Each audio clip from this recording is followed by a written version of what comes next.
मीरा भाईंदरमध्ये पाण्याची समस्या वाढताना दिसते, कारण मीरा भाईंदरमध्ये महिन्यातून 2 ते 3 वेळा पाणी सतत बंद राहतं आणि याच कारणामुळे मीरा भाईंदरचे लोक त्रस्त झालेले दिसून येत आहेत.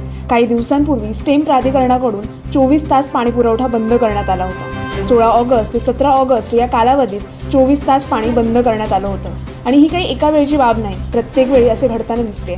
तसेच मीरा भाईंदरमध्ये 2च पाईपलाईन आहेत ज्याने पाणी पुरवठा करता येतो, एक म्हणजे MIDC आणि दुसरं म्हणजे स्टेम प्राधिकरण. ही गोष्ट एका वेळची नसून यापूर्वीही अनेकदा अशी घटना घडलेली आहे. आता पुन्हा स्टेम प्राधिकरण 24 तास पाणी बंद करणार असल्याची माहिती पालिकेने रहिवाशांना दिली आहे. स्टेम प्राधिकरणाकडून दैनंदिन देखभाल आणि दुरुस्तीचे काम करण्यासाठी पाणी पुरवठा शुक्रवार 23 ऑगस्ट 2024 रोजी सकाळी 9 वाजल्यापासून ते शनिवार 24 ऑगस्ट 2024 सकाळी 9 वाजेपर्यंत म्हणजेच 24 तासांसाठी बंद करण्यात येणार आहे. तसेच महाराष्ट्र औद्योगिक विकास महामंडळ म्हणजेच MIDC प्राधिकरणाकडून होणारा पाणी पुरवठा सुरू राहणार आहे. तरी स्टेम प्राधिकरणाकडून होणारा पाणी पुरवठा पूर्ववत होईपर्यंत मीरा भाईंदर शहरास पाणी पुरवठा कमी दाबाने आणि उशिराने होईल.